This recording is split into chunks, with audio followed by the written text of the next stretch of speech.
Karibu kwenye habari za michezo. Mimi naitwa Timothy Kipnusu. Na ngwananga taarifa kwamba timu ya taifa ya The Gambia ya akina dada inatarajiwa kuwasili humo nchini hapo kesho kwa mechi ya kufuzu kwa fainali za kombe la bara Afrika mwaka 2026 dhidi ya Harambee Starlets ya Kenya, ambayo inawania fursa ya kucheza kwenye kipute hicho kwa mara ya pili. Starlets itaandaa mkondo wa kwanza wa raundi hiyo ya pili uwanjani Nyayo Ijumaa hii, kisha mkondo wa pili uchezwe kunradhi Jumanne ijayo uwanjani Lat Dior Thiès nchini Senegal.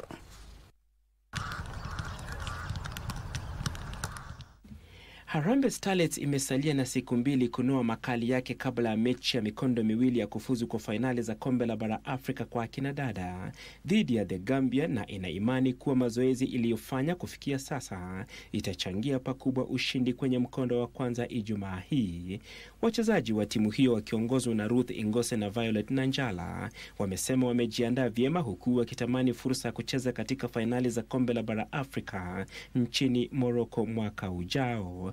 Hii ni opportunity ya wengi wetu hapa kucheza AFCON, so najua game ya Friday, najua itakuwa easy, but kulingana na tizi tumetrain, I think itakuwa easy kwetu, so sisi tuko ready kama wachezaji.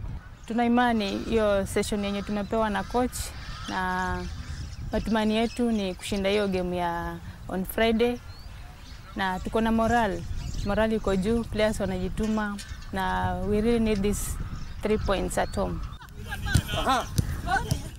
Licha kuwa wamejiandaa vyema, wamewasihi wa Kenya kujitokeza uwanjani na kuishabikia timu hiyo ikicheza nyumbani.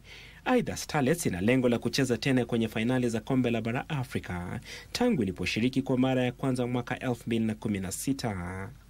Makala ya 16 ya fainali za kombe la bara Afrika kwa akina dada yataandaliwa baina ya tarehe 17 mwezi Machi hadi 3 mwezi Aprili nchini Morocco.